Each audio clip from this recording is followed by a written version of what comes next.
Após o registro de uma ocorrência na delegacia do Balneário Rincão sobre um possível estupro, de uma menina, uma garota de apenas 12 anos de idade, abriu-se a discussão. Muita gente está com dúvidas a respeito dessa questão do estupro de vulnerável. Estamos aqui com o Dr. Márcio Neves, na delegacia especializada em casos deste tipo, que é a delegacia da criança, do adolescente, de proteção à mulher e ao idoso. Delegado Márcio, o que exatamente caracteriza o estupro de vulnerável? Talvez um beijo no rosto pode ser estupro de vulnerável? Não. O que caracteriza, na verdade, o estupro de vulnerável, nós temos 3 situações.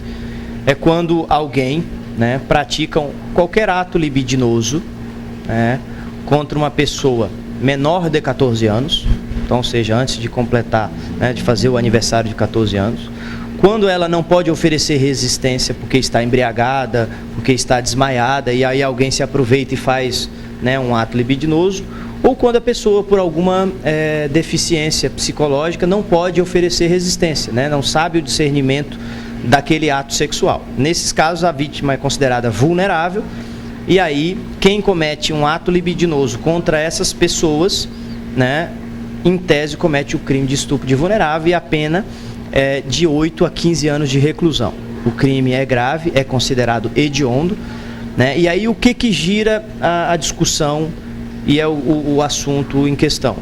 É se um beijo no rosto ou na boca é considerado ato libidinoso a ponto de merecer uma pena de 8 a 15 anos de reclusão.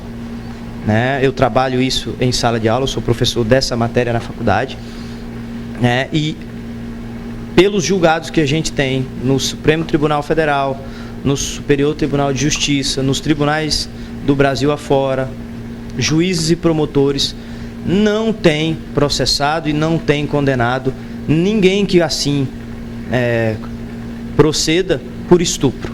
Por quê? Porque a pena é muito alta, para você colocar uma pessoa por causa de um beijo. Um beijo à força contra uma pessoa, por exemplo, de 12 anos ou até outra idade, não pode, proporcionalmente falando, ensejar que ele fique preso por 8, pena mínima, 8 anos de reclusão, crime hediondo, ou seja, é considerado um crime contra a dignidade sexual. Então, a resposta seria muito severa para uma conduta que é dar um beijo. Então, seria impune, seria lícita essa conduta? Não, continua sendo ilícita, só que aí seria uma contravenção penal chamada de importunação ofensiva ao pudor, que é ofender o pudor de pessoa,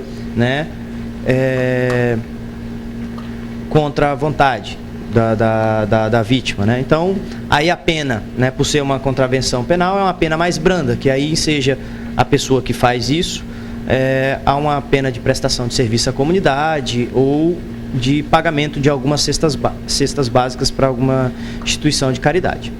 Tem tido muito registro aqui na sua delegacia, delegado, de estupro de vulnerável? Essa situação, ela é recorrente em Criciúma, o estupro de vulnerável? Infelizmente, estupro de vulnerável ela é recorrente no mundo inteiro, Isso quer dizer o quê? Abusos sexuais, principalmente por parte de pessoas próximas às vítimas, pessoas de tenra idade, ou seja, menos de 14 anos. São padrastos, normalmente, pais, que acabam abusando sexualmente dos filhos dos enteados.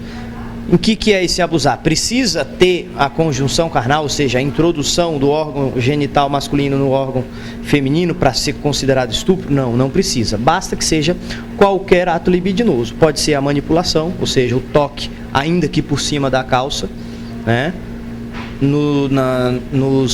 nas partes íntimas da vítima, nos seios, por exemplo, fazer com que a própria criança passe a mão, manipule os órgãos genitais do agressor, isso já é considerado estupro de vulnerável. Então, por isso essa discussão. Aí, se você entender que o beijo também enquadraria nisso aí.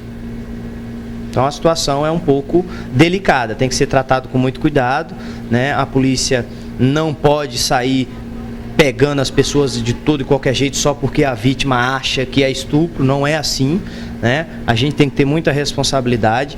As pessoas só podem responder exatamente pelo que fizeram, né? Se ela fez X, ela tem que responder por X. Ela não pode responder por 10X. Né? Por mais que a vítima esteja indignada e queira e exija, né? Não é assim. E principalmente nos crimes sexuais, né?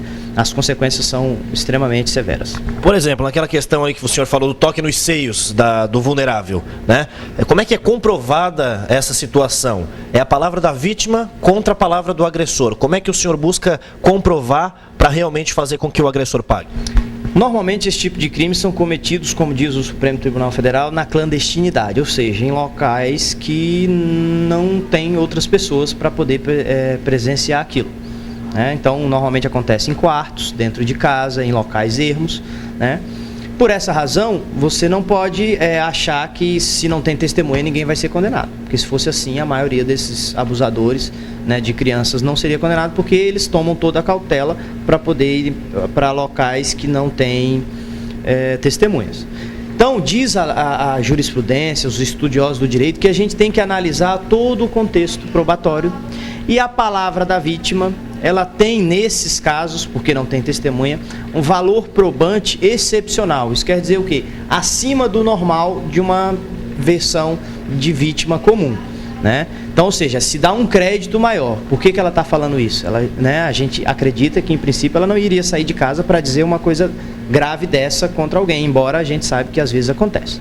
Então, aí por isso que a gente tem que analisar a versão dela com todos os outros elementos, né, local, como, porquê, tudo isso para a gente ver se aquela versão dela merece crédito. Então, a gente tem que tomar muito cuidado. Nós temos todo o apoio do CRES, né, de psicólogos preparados, que atuam somente nesse tipo de caso, que tem toda a técnica de abordagem, né, para poder colher da vítima a versão exata dos fatos, né, para saber se a vítima, né, principalmente nos casos de crianças e adolescentes, se há indicativos de fantasia, né, se a criança está sendo manipulada por alguém. Então tem uma série de abordagens que vai nos ajudar a saber se a versão dela realmente merece crédito. Então, por isso que a gente toma bastante cuidado.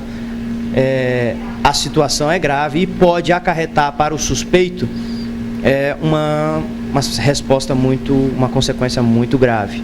Então a gente tem que tomar muito cuidado, porque ao mesmo tempo que a gente não pode deixar um culpado, né, um criminoso solto, a gente também não pode levar à prisão um inocente, e principalmente por estupro.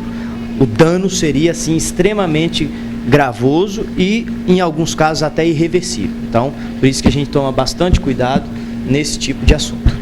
Obrigado, delegado Márcio, né? Para o telespectador ter uma noção da responsabilidade do Dr. Márcio, Dr. Danilo, o pessoal aqui especificamente da delegacia que cuida desses casos delicados, porque tem que analisar tudo minuciosamente, realmente, né? Tem que analisar de uma forma para que isso que o delegado falou agora, os danos, talvez até mesmo irreversíveis, não aconteçam. O Dr. Márcio está fazendo um levantamento para a gente dos casos registrados aqui de estupro no geral, e vamos fazer um comparativo de 2010 e 2011 no programa de segunda-feira, João Zanini para o Linha Verdade.